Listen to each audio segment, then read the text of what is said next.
Well, my name is Robert Gil, and my wife is named Rosie. And I think y'all probably know a little bit about that my wife died about 4.5 years ago.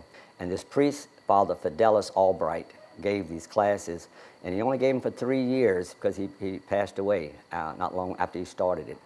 And my wife attended it when she was about 23. We had just been married not long, and I knew the priest. I made a crucille on them. Later in life, we started trying to give some talks on femininity. My wife and I, we tried to pull some of the stuff. She really remembered so much about the class. It was a 16-hour class, 4 hours each day for the ladies. And it really affected her life as a newly married woman, and it went through her whole life. And it's very important to know that, because that's what's kind of what happened later in her life. It was because of that.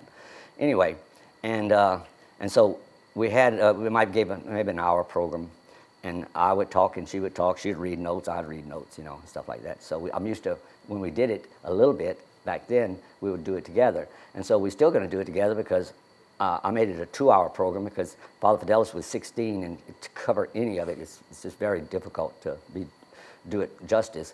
And so I'm going to talk a little, and then I'm going to let my wife talk a little, but I'll be reading what she says, okay, because we have her notes. And so, so she will be with us here too. Bishop Fulton Sheen. Everybody heard of Bishop Sheen? Most people do, even nowadays.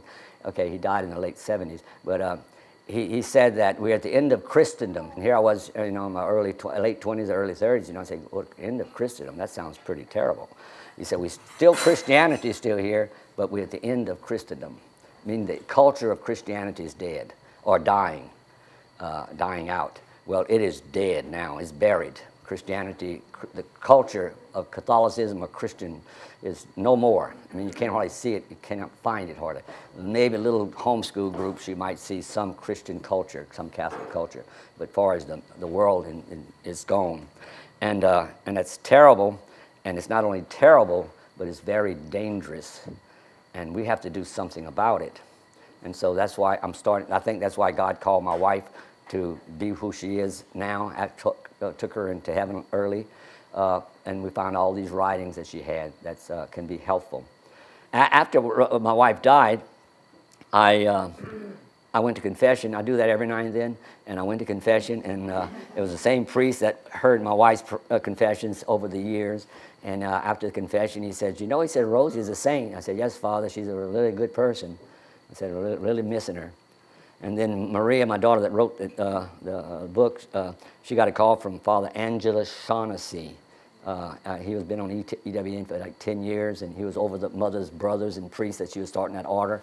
And a Franciscan priest with a voice like Bishop Sheen when you hear him talking, just tremendous. And he calls Maria. He knew Maria and her husband, because her husband worked for EWTN and Father was at EWTN. And he said, "Maria," he says, he offered condolences. He says, "You know your mother's a saint." She says, "I know, Father, he's a real good woman. She's a real good mother." He said, "I'd like for you to write an article. I'd like for you to write an article about your mother so I can put it in our magazine." He has the conference, National Conference of Mothers of the United States. It's something like that. It's in the book. And so he dealt with a lot of mothers. And she said, "Well, Father, I'm not a writer." He says, "Oh, just write, coming from your heart, how you think of your mother." He said, "Write me an article." So eventually she did, and when she started writing, it just started flowing. She said, "Daddy, when I started, it just all of a sudden all these thoughts and everything started coming through, you know." She said, and she's kind of an Anne Shirley, okay, an Anne of Green Gables. She's always imagination. Everything is okay, and so anyway, she wrote it, and we started.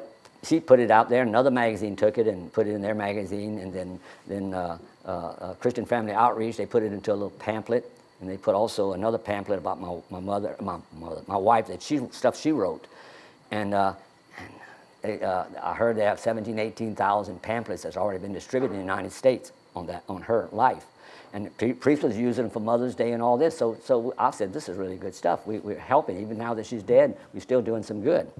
Well, that's all fine, but then there's a monastery that was closed down, and this Father Bean, he's from the Philippine Islands. Well, he's on EWT, and he has programs, and he ended up taking over the monastery. He has an order that has monks in his order. He started the order in the early 90s. He has missionary sisters, teaching sisters, and he has missionary priests. It's got over 1,000 members now, and they started in the 90s. And he came by, and he had read, I'm going to skip over because he eventually got the pamphlets, and I saw him, and then 3 or 4 months later, he came back, because he wasn't going to stay there. He just set in an order there, a branch of his order. And he came up to me, and he said, Robert, he said, I read about your wife. He said, she's a saint. I said, yes, Father, she's a really good person. You know? He said, no, she's a saint. I said, okay, yeah, she was a nice, good, holy person. No, I said, she's a saint, Robert. I said, what are you trying to say, Father? She's a saint. I want you to go talk to Bishop Baker and tell him that I said he needs to look into her life because she's a saint. Well, I didn't know where he was coming from or whatever, and I said, okay, Father, and I didn't do anything about it. Several months went by, and one of his priests that were in that monastery said, did you ever talk to the bishop? I said, no, Father. I said, I'm not going to be able to look ridiculous, go tell Bishop Baker, somebody saying my wife's a saint. He said, I think you should. Well, it went another 3 months before finally some priest told me I ought to go talk to her. And so I went, I made an appointment with the bishop, and he was very open, and I brought her some stuff, even a yearbook and all kind of stuff, because my wife, Rosie, wrote letters, and if you read the book, she wrote letters to her daughters when they were young for when they grow up. So that, she didn't know she was going to die at that age, but for when they grow up, they'll have letters from her about being mother, homeschooling, husband and wife relationship, dealing with your children. And so she had like 28 letters, and she'd start them off, Dear Mom. That's how she'd do it. So I told the bishop, and I brought all this stuff, and he says, I can see how Father said that. He said, I read those pamphlets about her. He said, I can see where they could say she's a saint. Well, I said, oh my gosh, just reading a pamphlet and you say she could be a saint. And, well, he goes quicker than I do because he picked up the phone to call where he used to be to talk to a priest that dealt with canonization. What are the steps to go? And I said, oh, this is funny. It's really funny, And so he said, she has to be deceased 5 years. I said, oh, okay. She's only been deceased 2.5 years. He said, well, I'll give you plenty of time to write a book because we need a book written about her. And he says, the church declares it, but the people declare it and the church confirms it. The people don't want to declare she's a saint or he's a saint. He says, so you need a book out there so people can read about her life and her writings, and then we see the response, And he says, and then when 5 years are up, we'll see. Because usually, you might say, oh, my mother's a saint or my child's a saint, and in 5 years, the memories and everything about them, it just all that emotions are gone. That's why they wait so long, because all the stirring, you done grown up or you done got died or whatever, the people around him. And so they wait 5 years. And so he started looking through the books and all that stuff, and he said, well, I want that picture here. This was her yearbook in high school. I want this picture here of her as a cheerleader. I want this picture here of her as class beauty. I want, if God's calling her to be a saint, I want her to be an all-American girl, not a medieval saint, okay, that can relate. So anyway, and then he said, get to work. It took a while. It took a long while, 1.5 years probably, for my daughter and all. And as we started looking into her writings, we were coming across all kind of material that she had put together, writings of all kind of stuff. I mean, I just came across something 4 weeks ago, 20-something pages of stuff about motherhood. I'm going to read a little bit to you that I just found. Okay, it was in one of my daughter's composition books when she was like in the 2nd or 3rd grade, and it's just Kateri's written on it. But then you open it a few pages, then page, all Rosie's writings, stuff, not writings, but writing, and we don't know exactly who she was talking to. She might have been planning to have a meeting with her daughters and daughter-in-laws, as time went out. But anyway, and so that Father Bean came back maybe 6 months later to the area, and I made an appointment to see him, and I said, Father, I went and did what you said, and the bishop is open to all this. Oh, okay, and he's smiling, And I said, I just don't understand. He says, well, I didn't tell you. He said, I visit Pope John Paul II every 3 months because he was helping us put this order together to build up families all over the world, and he wanted this done. And he said, every 3 months I would meet with him, and we'd go through what's going on and how it's growing. And said sometimes Cardinal Ratzinger, Pope Benedict was there too. And he says they were working because they want to rebuild the family because it's collapsed worldwide, especially in Western culture. And he says, one time I was in there, and he says, Father, you're all over the world. You're dealing with all kind of families, all kind of people. I want you to find me a mother who is tradition, a saint. And he says, that's her. I said, oh my gosh, I said, he says, and John Paul's not here for me to say I got her, but he knows now. He might have even helped. But he says, your wife is who I see. When I see that, I say, this is an example. And so that's how that got to be. And so then you look back, you say, Father Fidelis had such an influence on my wife through these courts that it made her to what she was or is, and that's what they saw in her as being a traditional feminine mother. And that's what they needed, somebody. They had this other lady that was canonized in Europe. Y'all know her name's the one that died giving birth. She went to give life to her baby. And okay, okay, you're right. Okay, but she was a working mom. She was a doctor, you know, and so they were looking for somebody that wasn't. And so here she's married to me, and they saying she's a saint. And then some of my priest friends, they say, well, we knew she was a saint. She was married to you. And so that's how that happened. And let me let Rosie talk to y'all a minute. This is the stuff that I just came across a few weeks ago. And it was all handwritten, and one of my daughter-in-laws took it and typed it. It came out 11 pages typewritten. And she has, I'm woman, through the inspiration of Father Fidelis. And he says, why? She has like a little title, Please Come Home.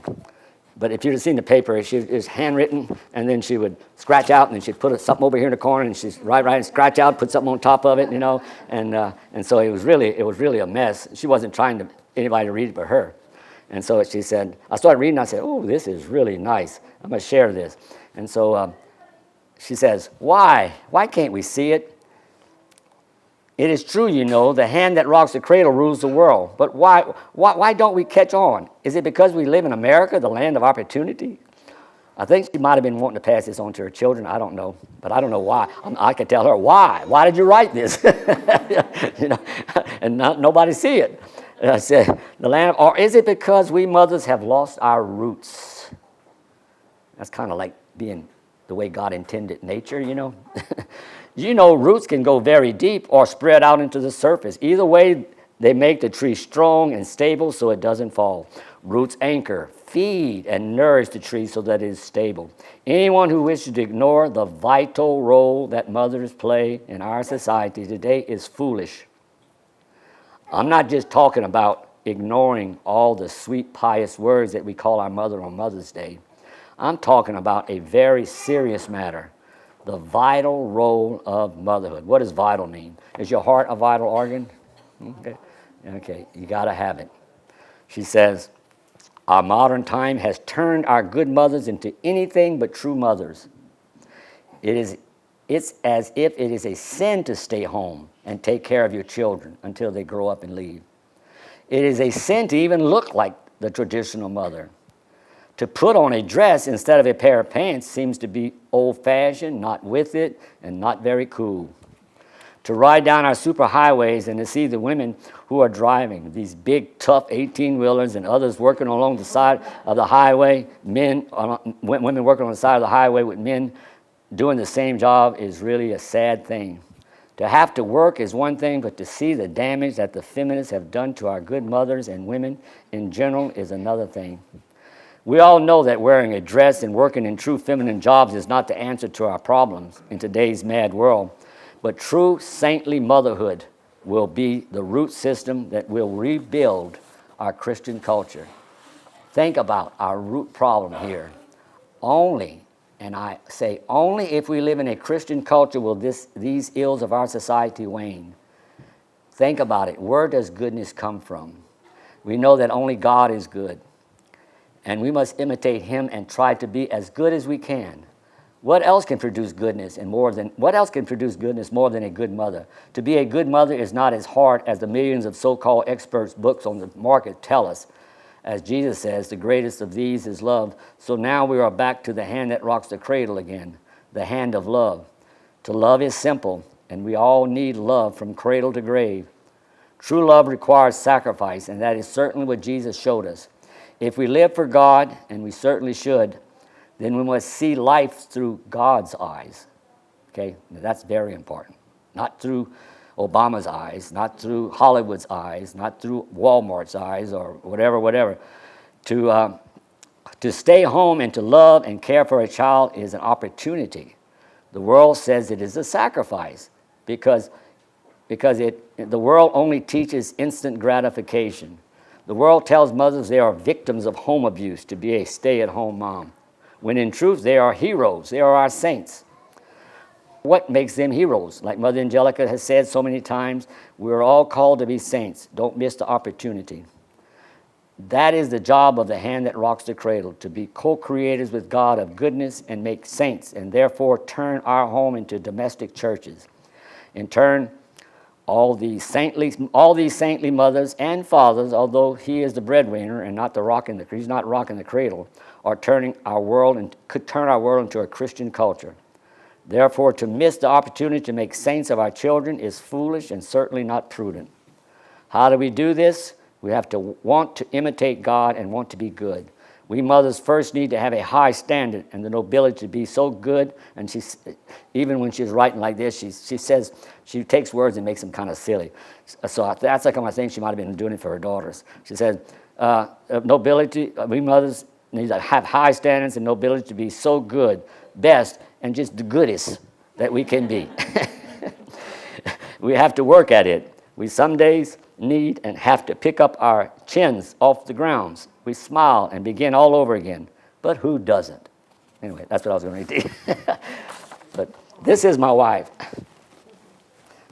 When she had the femininity course, I was supposed to read this. I didn't. Let me read this here. She says in the book, she don't say this. This man, William Boris, he's PhD, which I guess that means he's really brilliant. And so, but he really said a brilliant statement here. He says, most people think saints are overly devout and pious people who spend most of their lives on their knees or walking around with their hands folded and their eyes cast downwards. Such depictions only make sainthood less interesting and seemingly unattainable for ordinary people. The world needs lay men and women who have confronted the world in such a way that they transcend everyday things and inspire ordinary people. So that's what y'all call to be saints, to inspire ordinary people, to inspire your husband, inspire your children, inspire your neighbors, inspire your grandchildren. We need saints, the ordinary people. And I think Rosie was looked at as an ordinary person who inspired people. And she wrote this in her journal that we came across several years after her death, not until we was going to write the book that we came across her journal. She says, Robert is very motivated making audio cassette tapes for the home school. He needs to write a book. Hopefully one day he will. Somebody out there needs to perpetuate true femininity. I pray God will give him the inspiration and grace to persevere and write one. So that was prophetic. And I was working on the book and I read that. I said, oh my gosh, here we are. So she prayed for it and it was answered. Take this little book, get it out to other people, as many as you can. Educate women, educate men, educate the clergy. Use this book as part of your curriculum if you homeschool your daughters. Every daughter should read this and go through it with the mother, teaching them. They should have a course, instead of having chemistry and geometry. Oh, geometry is okay, but sometimes algebra and all that, that's not relating to your home duties, okay? They should have classes in sewing and creativity and taking care of babies and everything that does do it. That's the thing we should be teaching. That's what homeschool is about. Homeschoolers are preparing their daughters for careers, not for home. God bless y'all. I want to end with a prayer that Rosie wrote.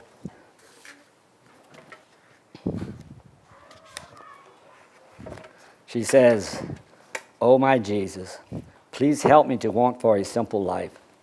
Help me to work for heaven. Help me not to seek so soft and comfortable a world. Help me to seek simple food and entertainment. Take away my desire to want so much and to go so much. Help me to see that when I'm so busy, I don't think about you very much. When I'm so busy, I don't pray. When I'm so busy, I get impatient with people and things. Teach me your ways, O Lord. Amen.